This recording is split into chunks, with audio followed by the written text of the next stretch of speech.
దేవుని నామమున మీ అందరికీ నా వందనాలు. ఈరోజు వాక్యం బైబిల్ గ్రంథంలో చదువుకుందాము. అపోస్తుల కార్యం 3వ అధ్యాయం 8వ వచనం.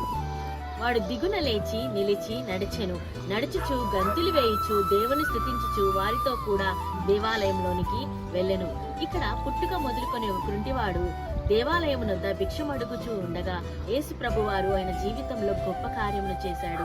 పేతురు, యోహాను దేవాలయంలోనికి వెళ్తున్నప్పుడు ఈ కుంటివాడిని చూసి నజరేయుడైన యేసు నామమున లేచి నిలిచి నడవమనగానే తను లేచి నిలిచి నడవసాగాడు.